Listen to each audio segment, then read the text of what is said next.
El sistema norteamericano tiene algunas fallas en su regulación, y una es permitir que la gente que se va corta, o estos fondos masivos que se van corto, incluso recientemente, puedan hacerlo sin tener las acciones, siempre y cuando tengan los suficientes fondos en garantía como para poder cubrir las pérdidas eventuales. Muchos de estos fondos especulativos, estos inversionistas especulativos, van buscando compañías que muestran un poquito de debilidad, así como un animalito que entra a una cocha, a una lagunita en la selva peruana y sangra un poquito, y hay pirañas en esa zona.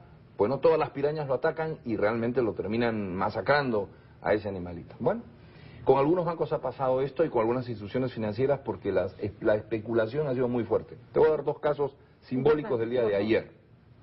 Dos bancos de inversión de los más importantes de Estados Unidos con excelentes resultados en las circunstancias actuales. Goldman Sachs, una empresa que nunca en los últimos 5 años ha perdido plata, y Morgan Stanley, que también tuvo resultados bastante buenos. Ambas fueron atacadas el día de ayer en media mañana, y en un punto la acción de Morgan Stanley había caído 40% y la de Goldman Sachs 33%. Ninguna tiene una exposición importante al crédito hipotecario, ¿no es cierto? En el caso de Morgan Stanley muy pequeña, en el caso de Goldman Sachs ninguna. Sin embargo, el ataque fue furioso contra esas acciones, al punto que llamó a la reacción de los presidentes de estas dos compañías en llamadas que hicieron tanto al secretario del Tesoro de los Estados Unidos, al presidente de la Reserva Federal y al presidente de la SEC, para decir qué está pasando acá. O sea, la especulación no puede llegar a ser tan salvaje que destruya el sistema capitalista o destruya la confianza en el sistema financiero. Porque, ojo, en el capitalismo el sistema financiero puede ser su mejor aliado o su peor enemigo.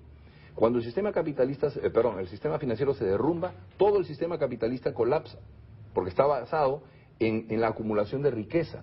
Y la acumulación de riqueza y los ingresos que se generan permita que la gente, consume, invierta. No, hemos estado muy cerca, producto de algunas fallas de regulación y obviamente una situación económica debilitada.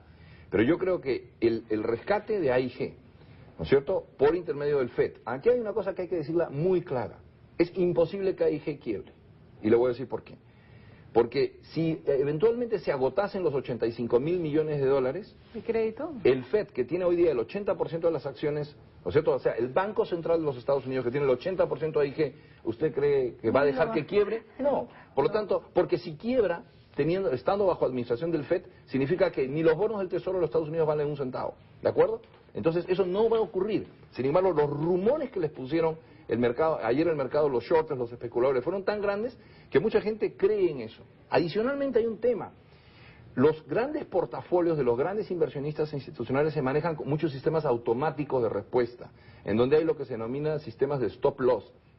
Cuando las bolsas empiezan a caer o algunas acciones empiezan a caer, esos sistemas automáticos se gatillan y venden las acciones. Por lo tanto, generan un volumen aún mayor hacia la baja.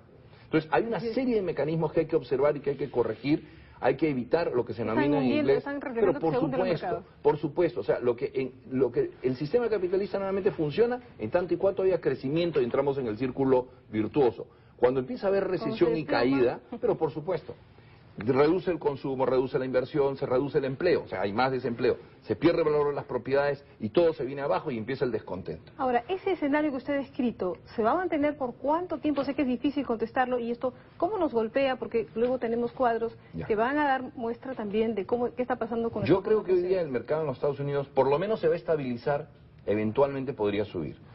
¿Por qué? Porque los bancos, algo que veníamos conversando varios economistas y yo los señalé hace unos días, había la necesidad de que intervengan los bancos centrales del mundo y den lo que se llama un colchón de seguridad, ¿no es cierto? En términos en inglés le dicen un safety net, un colchón de seguridad, y lo han anunciado 240.000 millones de dólares de colchón de seguridad en liquidez. Y si tienen que poner más plata, la tendrán que poner.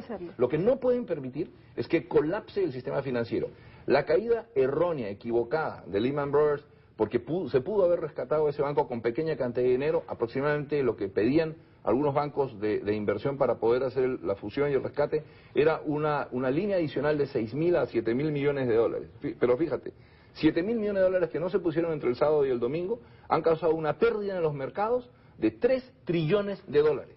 Una cosita así ha provocado un efecto gigantesco. Imagínate el efecto si se hubiera caído AIG. Hubiera sido impensable. Mundial, así es. Así es. Ahora, trasladando este tema, ¿qué va a pasar con la liquidez en nuestro medio? ¿Va a impactar esto en costos de crédito más caros? dólar, el dólar va a seguir así volátil. Bueno, ayer felizmente el BCR tuvo que vender solo 42 millones. O que en nuestro caso, como dijo Julio Velarde, presidente del BCR, todavía nosotros estamos mejor, nuestra moneda está mejor que el euro. ¿Qué tan fuerte es eso? No, yo creo que estamos bastante bien en el Perú. ¿Por qué?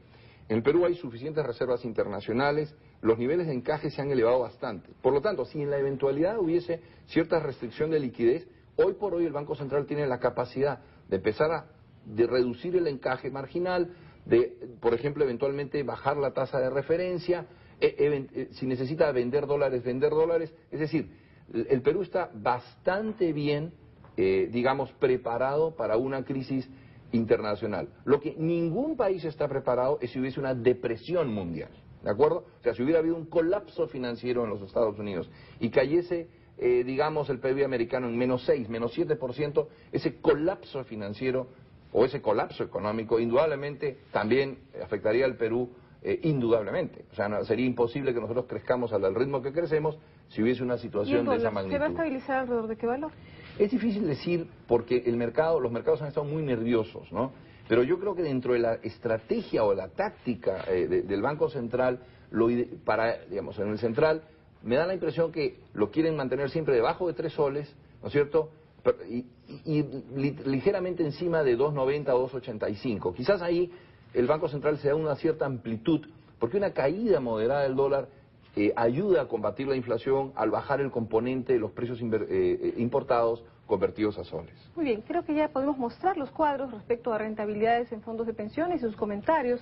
En torno a este es el fondo 3, tiene una rentabilidad nominal real, esta es la última cifra de la propia SBS, agosto, en promedio, pérdida de 15%, este es el fondo que más acciones concentra, ¿no es así? Pasemos ya al fondo, tenemos el fondo 2, a ver si tenemos el fondo 2, también tenemos allí un promedio de pérdida de 14%, y el fondo 1, por favor, rápidamente para los comentarios del señor Ismendi, tenemos allí, bueno, ahí todavía tenemos real promedio, -5, pero sabemos que descontando la inflación, ¿no?